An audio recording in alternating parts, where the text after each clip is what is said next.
Magandang umaga, panibagong araw, panibagong buhay, panibagong pag-asa na naman para sa ating lahat. Eto nga pala ay nangyari kagabi. Kasi itong si Mikmik bigla na lang umiyak dahil nakita niya yung memory ni Kuya nung si Kuya ay bata pa, na katulad niya pa rin lang na 4 years old. Nung nasa SM kami nung mga panahon na yon, si Kuya ay sumakay doon parang yung mga animal na mga, ano ba yun tawag doon? Basta yung mga animals na umaandar.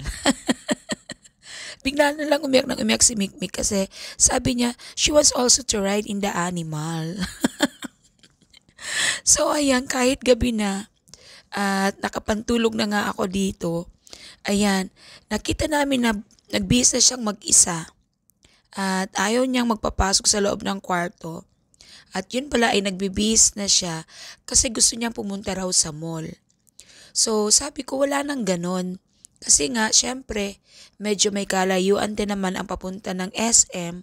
So ayun, dinala na lang namin sa Walter. Ayan, at dito na nga kami napunta sa Fantasy World ba to? Fantasy World ba to? Ewan ko, hindi nga ako mapamilyar sa mga ganito kasi nga bibihira kong ipasok sa mga ganito ang mga bata.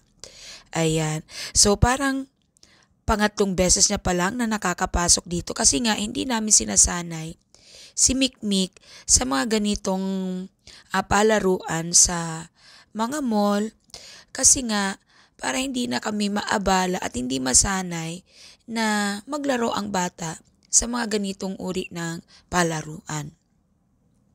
So ayan, nang dahil sa grabe yung iyak niya, dinala namin siya sa Walter at dito nga kami napunta. So pinagbigyan namin, bumili lang kami ng token sa halagang 50 pesos at nung naubos na yung 50 pesos na yun, tapos na ang kanyang fun time. So wala nga silang nakuha dito ni Kuya Mikel. Meron man pala yung chocolate lang na bilog, yun lang kanilang nakuha. Tuwang-tuwa na si Mikmik doon. So ayan, hinelp nga siya ni tatay kung paano ipasok yung coins, although marunong na din naman si Mikmik. Kaso nga hindi gumagalaw. Yun pala ay 2 token ang dapat ilagay, isa lang yung nailagay ni Mikmik. So ayan, eto nga nagkakaroon pa ng diferensya. Dito nakakuha si Mikmik ng chocolate na bilog.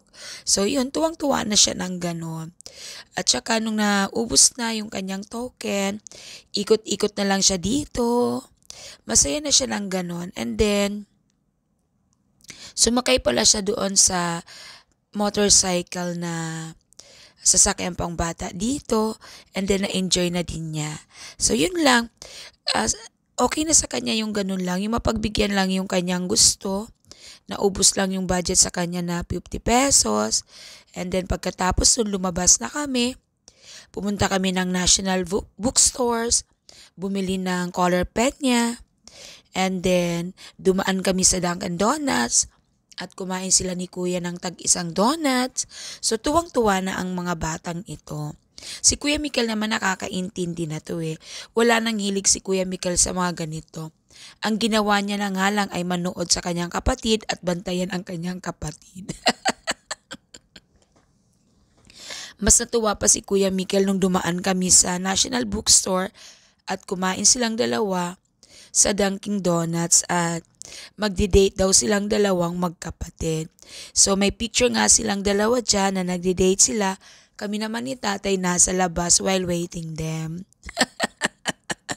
May mga ganong issue na itong mga batang ito.